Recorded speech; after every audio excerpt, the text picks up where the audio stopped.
जय भगवान श्री कृष्ण जी।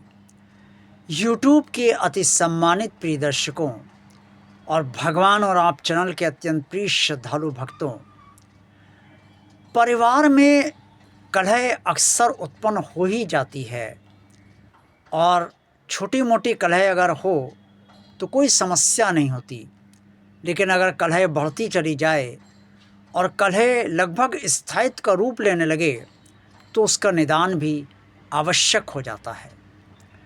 लेकिन निदान तभी संभव हो सकता है जब कलह के मूल कारणों पर विचार भली भांति कर लिया जाए। कलह का सबसे बड़ा कारण ये है कि जिन परिवारों में हर व्यक्ति अपनी ही बात को सही मानता है और वो ये सोचता है कि जो वो सोच रहा है, जो वो कह रहा है और जो वो जिसके लिए कह रहा है उसे वो सब मानना ही चाहिए। ये अहंकार का प्रतीक होता है और ऐसे लोग परिवार में कलह ज़्यादा मचाते हैं, क्योंकि जब भी इनकी कोई बात नहीं मानी जाती, जब भी इनकी सोच से कोई भी परिवार का अन्य सदस्य सहमत नहीं होता है तो ये बिगड़ जाते हैं और भनभना जाते हैं। ऐसे लोग परिवार में कलह का मुख्य कारण बनते हैं। दरअसल ऐसे लोग, इंग्लिश में यदि कहा जाए, ऐसे यस मैन होते हैं जो हमेशा यस ही सुनना चाहते हैं, नो सुनना इनकी आदत नहीं होती है। हालांकि ये ज़रूरी नहीं कि दूसरों से तो चाहते हैं कि ये उनकी बात मानी जाए, लेकिन ये खुद किसी की बात नहीं मानते। देखा जाए तो ऐसे व्यक्तियों का स्वभाव परिवार के लिए बहुत ही खतरनाक होता है और परिवार में मुख्य कलह का कारण लगभग ज़्यादातर यही पाया जाता है। एक अन्य कारण भी होता है, वह धन की कमी। जब बहुत ज़्यादा धन की कमी परिवार के अंदर होती है तो वो भी कलह का कारण बनती है। जो करता है वो सुनाता है और वो ये कहता है कि मैं कर रहा हूँ, मैं परिवार चला रहा हूँ, मुझे ये सब करना है, मैं कहाँ तक करूँ, किसका खर्चा कहाँ तक उठाऊँ, सबको करना चाहिए, वगैरह वगैरह। और जो नहीं कर पा रहे हैं, असमर्थ हैं, प्रयास करने के बाद भी कुछ परिवार के लिए नहीं कर पा रहे हैं, वो अपनी असमर्थता पर लाचार हो जाते हैं और सुनने के लिए विवश हो जाते हैं। लेकिन कलह तो इससे भी उत्पन्न होती है, क्योंकि जो असमर्थ होता है उसे बुरा तो लगता ही है। अगर वो प्रयास ना करे तो दोषी नहीं है, लेकिन अगर वो प्रयास करता है और प्रयास करने के बाद भी उसका भाग्य साथ नहीं देता है, उसका समय साथ नहीं दे रहा है, तो उसे सुनने के में कष्ट तो होता ही है। और फिर उसे इस बात का भी कष्ट होता है कि ये मेरा बड़ा भाई मुझसे ऐसे कह रहा है, ये मेरी बड़ी बहन मुझसे ऐसी कह रही है, ये कभी कभी माता पिता भी कुछ कह देते हैं, वो भी उसे बुरा लगता है, या उसका कोई मित्र कहता है तो उसे बुरा लगता है, ये मेरा मित्र होकर भी मुझसे ऐसी बात कह रहा है, वगैरह वगैरह। तो ये भी स्थितियाँ कलह के कारण जो है वो बनती हैं। अब एक अन्य स्थिति भी हो सकती है और वो ये एक बहुत अधिक पैसा होना, और बहुत अधिक पैसा होने के साथ घमंड भी आ जाना स्वाभाविक है। जहाँ पैसा ज़्यादा होगा वहाँ घमंड भी ज़्यादा हो ही जाता है, या थोड़ा बहुत तो घमंड समझ में आ ही जाता है। अब पैसे वाले जब लोग होते हैं तो या तो उनके संबंध आपस में बहुत मधुर होते हैं और या फिर बहुत ख़राब होते हैं, क्योंकि जहाँ पर ये स्थिति आ जाती है कि ये मुझसे ज़्यादा कमा रहा है, मैं क्यों नहीं कमा पा रहा हूँ, इसकी आमदनी मुझसे ज़्यादा है, इसके पास सुख सुविधाएँ मुझसे भी ज़्यादा हैं, इसका व्यापार मुझसे भी ज़्यादा चल रहा है, वगैरह वगैरह। जब ऐसी स्थितियाँ आती हैं तो वहाँ संबंध खराब हो जाते हैं। और जहाँ ये कि 19-20 या 18-20 या 17-20 की स्थिति चल रही है अर्थ क्षेत्र को देखते हुए, वहाँ संबंध मधुर भी बने रहते हैं और परिवार में कलह नहीं हो पाती है। परिवार में कलह का एक मुख्य कारण ये भी होता है कि माता पिता ये अपेक्षा करते हैं कि बच्चे बड़े होंगे, नौकरी करेंगे, कुछ काम धाम करेंगे, और अगर वो भी बच्चे नहीं कर पाते हैं किसी कारणवश, या करने का प्रयास ही नहीं कर रहे हैं, या करने को सोचते ही नहीं हैं, तो माता पिता के क्लेश का कारण ये बनता है। और कहीं कहीं पिता ये सब बातें सुनाते हैं, कहीं माता सुनाती हैं, कहीं दोनों ही सुनाते हैं। इससे बच्चों को भी कष्ट होता है और परिवार में क्लेश बना रहता है। परिवार में क्लेश के अन्य अनेक कारण भी हो सकते हैं।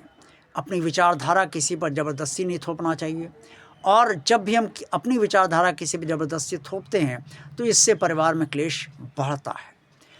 और परिवार में जब एक लोग एक दूसरे की भावना की कदर नहीं करते हैं, एक दूसरे की समस्या नहीं समझते हैं, तो भी परिवार में क्लेश बढ़ता है। परिवार में कुछ लोग ऐसे होते हैं जो सिर्फ अपनी ही समस्या कहते हैं, अपना ही कष्ट कहते हैं और चाहते हैं कि सब लोग उनका ही कष्ट सुने और उनकी समस्या कहें। और जब कोई दूसरा कहता है तो तड़ से उठ के या तो चल देते हैं या टीवी अगर देख रहे हैं तो उस तरह मुँह घुमा कर बैठ जाते हैं और इस तरीके से शो करते हैं जिसकी उन्हें तुम्हारी समस्या से कोई लेना देना नहीं। तो भाई, जब आपको किसी परिवार के अन्य सदस्य की समस्या लेना देना नहीं है तो दूसरा व्यक्ति, वो परिवार का सदस्य आपकी समस्या से क्यों वास्ता रखेगा, क्यों सुनेगा। लेकिन ऐसे व्यक्ति बस ये चाहते हैं कि वो उन्हीं की बात जो है सुनी जाए, उन्हीं की समस्या देखी जाए। ये भी क्लेश का बहुत बड़ा कारण बनता है। परिवार में क्लेश के अन्य अनेक कारण भी हो सकते हैं। कहीं कहीं परिवार जहाँ पर रहता है उस घर की स्थितियाँ भी खराब होती हैं, स्थान भी अच्छा नहीं होता है और वहाँ पर आसुरी शक्तियों का वास होता है, जिसके कारण भी लड़ाई झगड़ा और जो है मतांतर बहुत ज़्यादा बढ़ जाते हैं, वाद विवाद हर समय होते रहते हैं, अशांति फैली रहती है। अब क्या निदान है इन सब कारणों का? सबसे पहले तो मूल भावना ये रखनी पड़ेगी कि ये हमारा परिवार है। इस परिवार में अगर कोई हमारे विपरीत भी कोई बात कहता है या हमारी समस्या किसी कारणवश नहीं सुन पा रहा है तो हमें तब भी उसे अपने परिवार का ही सदस्य मानना चाहिए और उसकी बात को भी सुनना चाहिए। हम अपनी बात भी कहें, दूसरे की बात भी सुनें। हम अपनी भावना भी कहें, दूसरे की भावना की भी कदर करें। हम अपनी विचारधारा किसी पर थोपे नहीं। और परिवार सभी का है, इससे परिवार के प्रति सभी की जिम्मेदारियां हैं और सबको अपनी जिम्मेदारियां धर्म की दृष्टि से और अन्य कर्तव्यों की दृष्टि से अवश्य संपूर्ण करने का पूरा ईमानदारी से प्रयास करना चाहिए। कई परिवारों में ऐसा भी होता है कि जो ज़्यादा जिम्मेदारी संपूर्ण करते हैं उनको लोग सोचते हैं अरे ये तो करेंगे ही, उनकी कोई कदर नहीं होती। अंततः गत्वा वो भी समझ जाते हैं कि उन्हें यूज़ किया जा रहा है, उन्हें इस्तेमाल किया जा रहा है, वो भी परिवार से पीछे हट जाते हैं। ऐसा नहीं होना चाहिए। इसीलिए और इसके साथ साथ परिवार के लिए ये भी बहुत ज़रूरी है, अगर सुख शांति चाहिए, अगर प्रेम चाहिए और अच्छे से परिवार चले तो इसके लिए बहुत ज़रूरी है कि परिवार के सभी लोग कुछ समय के लिए एक साथ बैठें, अपनी अपनी बातें जो भी वो कहना चाहते हैं वो कहें और हंसी खुशी का माहौल जो है रहे और उसमें जो भी मतांतर हैं वो आपस में एक दूसरे से कह कर उसे हल कर लें कि भाई तुम्हारी ये बात मुझे बुरी लगी, उसकी वजह मैं इसलिए नाराज़ हूँ, तुम्हारी बात मुझे ये बुरी लगी, और दूसरा उसका कारण दे कि भाई मैंने इसलिए नहीं कहा था, तुम मेरी बात गलत समझ गए थे। और जो कारण वो बताए दूसरा उस पर विश्वास करे, ये ना सोचे यार ये तो बात घुमा रहा है। ये सब स्थितियाँ नहीं होनी चाहिए। अगर ये सब स्थितियाँ नहीं होंगी तो परिवार में कलह का निदान व्यवहारिक स्तर पर स्वतः ही होने लगेगा।